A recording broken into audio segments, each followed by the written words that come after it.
परमेश्वर के राज्य के लिए जिए। एक दूसरे को बोलो, वो तुझे बढ़ाने के लिए तेरे अंदर वास करना चाहता है। तुझे वो बुद्धि देगा, तुझे वो चलाएगा। आज से जगत के अंत तक, जब तक तू जिंदा है, वही आत्मा तुझे स्वर्ग के राज्य में लेकर भी जाएगा, तुझे चलाएगा, तुझे अगुवाई करेगा, तुझे बुद्धि देगा, तुझे स्वर्ग के राज्य तक पहुंचाने के लिए आया है। बोलो यीशु मसीह की हालेलुया, हालेलुया।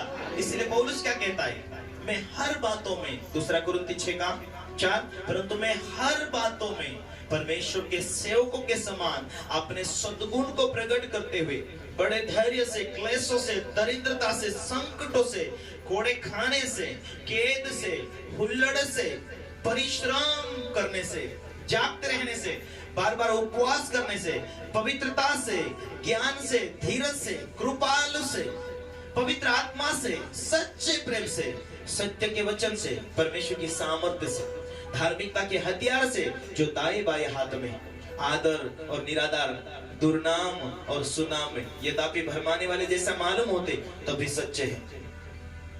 क्या कहता है? Hallelujah, hallelujah. अन्य जातियों के सदृश के तो भी प्रसिद्ध है, मरते हुए के समान है तो भी जीवित है, मार खाने वाले के समान सदृश है परंतु प्राणों से मारे नहीं जाते, शोक करने वालों के समान है परंतु सर्वदा आनंद करते हैं, कंगालों के समान है परंतु बहुतों को धनवान बना देते हैं। Hallelujah, hallelujah. इसीलिए पौलुस कहता, मैं मार खाने में, दुख उठाने में, बार बार मेरे ऊपर जोखिम रहा, अपने समाज के लोगों ने सताया, अपने लोगों ने सताया, बार बार आरोप डाले, निंदाएं किया, उसे मारा गया, कोड़े मारा गया। पौलुस कहता, मैं ऐसे हालातों में भी कलीसिया के लिए एक आदर्श बना, क्योंकि जब भी मैं निर्बल होता हूं तब मैं अंदरूनी रूप से पवित्र आत्मा की सामर्थ पाते जाता हूं। क्या आप ऐसा जीवन में अंदरूनी रूप से आप चोट खाए हुए हैं, या आप पवित्र आत्मा को आपने चोट दिया है? अपने जीवन में विश्वास यदि है कि मुझे परमेश्वर संभालने वाला, मुझे सामर्थ्य देने वाला, तब फ्री होकर चलेंगे, किसी के झमेले में नहीं पड़ेंगे। क्योंकि यदि आप परमेश्वर की पवित्र आत्मा की भरपूरी में चलेंगे, एक टाइम आएगा आपको उठने का, एक टाइम आएगा आपका बढ़ने का। विश्वास किया, बपतिस्मा पाया, आपको मालूम है प्रभु चंगा करता है, आपको मालूम है बीमारी से छुड़ाता है, आपको मालूम है हर एक रोगों से, बीमारी से, विपत्ति से आपको परमेश्वर छुड़ाता है। क्या आपका दिल पास्टर के लिए खुला हुआ है? क्या पास्टर को परमेश्वर का जन है ऐसा सोचते, परमेश्वर का भेजा हुआ दास हमारे लिए आप सोचते? यदि ऐसा आप लोगों की बातों में आकर, निंदाओं में, चुगलियों में, यदि उसके लिए दिल खुला नहीं है, तो आपके लिए वो हाथ रख दे या आपको आशीष दे, वो आशीष नहीं लागू। पहली बात ये परमेश्वर का जन है, उसे समझना पड़ेगा। परमेश्वर का भेजा हुआ दास है, ये हमारे लिए, हमें सलाह देने के लिए, प्रभु की उपस्थिति में चलाने के लिए, उसके वचनों की ओर हमें लेकर चलने के लिए प्रभु का दिया हुआ हमें समझना पड़ेगा। दूसरी बात है, परमेश्वर का भय मानते हुए परमेश्वर का दास हमारा सलाहकार। तीसरी बात है, परमेश्वर का दिया हुआ आत्मा आज हमें वचन पर चलाने के लिए आया है, और यही आत्मा जो मुझ में है, वचन कहता है जहां पवित्र आत्मा है वहां आजादी है। बाइबल ये कहती, जिसने मुझसे स्नेह किया, जिसने मुझसे प्यार किया, जिसने मेरे आत्मा से लगाव किया, उसको मैं मुश्किल के टाइम में छुड़ाऊंगा। रोग आए, महारोग आए, विपत्ति आए, पर उसको मैं छुड़ाऊंगा। जिसने मुझसे स्नेह किया उसको मैं बचाऊंगा। Hallelujah, hallelujah. इसलिए हमारा हृदय प्रभु के लिए खुला होना चाहिए।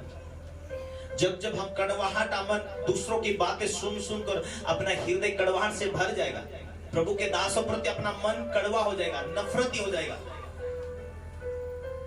आपका मन, आपका हृदय, आपका विवेक कठोर हो जाएगा। आपको कितनी भी आवश्यकता होगी प्रार्थना के लिए, परमेश्वर से मांगेंगे, लेकिन कुछ भी नहीं मिलेंगे। खाली चर्च में आएंगे, बैठे रहेंगे। जो आत्मिक दुनिया बढ़ेंगे, प्रभु के लिए खुला दिल रखे, वो बरकतों में भरेंगे। चंगे होंगे, आनंदित होंगे, पवित्र आत्मा से भरेंगे, वरदानों से भरेंगे। लेकिन जो लोग अपनी आत्मा को कड़वी करके रखी दुनिया की बातें सुन सुन के, वो कहीं नहीं बढ़ेंगे, ना तो चंगे होंगे, ना तो बढ़ पाएंगे आत्मिक दुनिया में, ना तो दर्शन देखेंगे, क्योंकि अपने अंदर जो खुदा की आत्मा से चोट दिया, चोटीला करके बैठे, दुनिया की बातें सुन के, निंदा करके, घमंड करके। मैंने बहुत टाइम से यहाँ सेवकाई मैंने शुरू किया, 2011 बपतिस्मा लेकर 11 में लेकर 12 से 13 से सही स्टार्टिंग हुआ। ना कोई मास्टर, कोई कुछ नहीं। मंतीलाल नया था, प्रेम नया था। धीरे धीरे कलीसिया बढ़ने लगी, परमेश्वर काम करने लगा। ठीक है, जो लोग अच्छे दिल के, अच्छे प्रार्थनावादी, मैंने उन चुन कर उन्हें अगुवा बना दिया। जिन लोगों को लीडर्स बना दिया, अगुवा बना दिया, वो पैसों के लिए गिरे, कई लोग कुर्सी के लिए गिरे, कई लोग घमंड में गिरे। ओ, मुझे आदर नहीं किया, इज्जत नहीं किया, मुझे पैसे चाहिए। बहुत सारे लोगों को मैं गिरते हुए देखा। ये नहीं कि परमेश्वर ने मुझे खड़ा किया, हम कहां थे, हम जीरो थे, हम कुछ भी नहीं थे। प्रभु के दास ने हमें बुलाया। कितने लोग सुन रहे? बोलो, मैं सुन रहा हूं। हालेलुया। एक बात पक्का इंसान को, विश्वासी लोगों को ध्यान से सुनना और लागू करने की आवश्यकता है। वो कौन सी बात है? हालेलुया। परमेश्वर का वचन कहता है एफिसी के पत्री 6 उसके 2 में, हे बच्चों अपने माता पिता का इज्जत कर, आदर कर। हे बच्चों अपने माता पिता का इज्जत रख, क्योंकि यदि तू अपने माता पिता का इज्जत करे तो उसके साथ एक वाचा है, तेरा भला होगा। दूसरा, तेरी लंबी आयु होगी। ये 2 वाचा, तेरा भला होगा और तेरी आयु लंबी होगी। हालेलुया। अपने पास्टर को बस दूसरे पास्टर के समान सोचेंगे, अब वो अच्छा है, ठीक है, वो भी अच्छा है, वो भी अच्छा है, ये भी अच्छा है।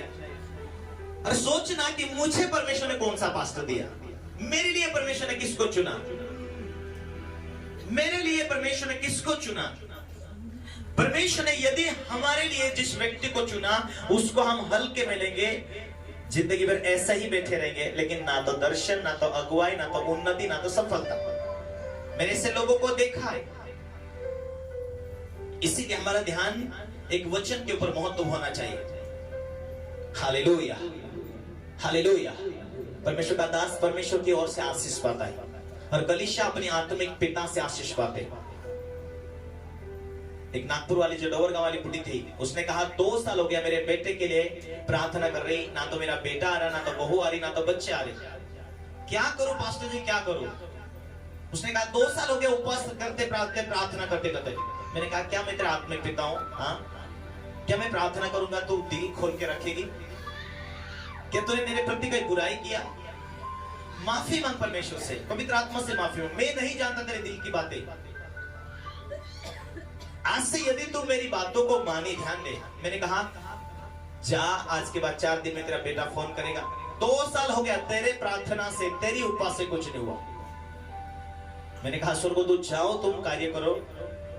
मैंने कहा 4 दिन में तेरा बेटा आ जाएगा, फोन करेगा 4 दिन में। जैसा उसने मुझे 2-3-4 दिन में फोन किया, सच में पापा जी मेरा बेटा ने मुझे फोन किया और वो आने वाला। जैसा वो आया उसी दिन उसने मीटिंग रखा। 2 साल के बाद अपनी बुद्धि, अपनी व्यक्तिगत प्रार्थना से कुछ नहीं हो रहा, लेकिन जब परमेश्वर का दास, आपका आत्मिक पिता, जो परमेश्वर का ओर से दिया हुआ व्यक्ति जब आपके लिए बोल देता, वो काम तुरंत होता है। आपकी ताकत, आपकी बुद्धि से जो काम नहीं होता, अपनी बुद्धि और अपनी ताकत से नहीं होता। कई बार वो वही काम पवित्र आत्मा के द्वारा, पवित्र आत्मा के सामने जीरो बनने के द्वारा, आपके बड़े बड़े काम जो अटके हुए सालों से, समय से, वो यूं ही खुल जाते हैं। हालेलुया। आपने वो पीपल खुटे वाले बुड्ढे को देखा, यहाँ वो मौजूद है।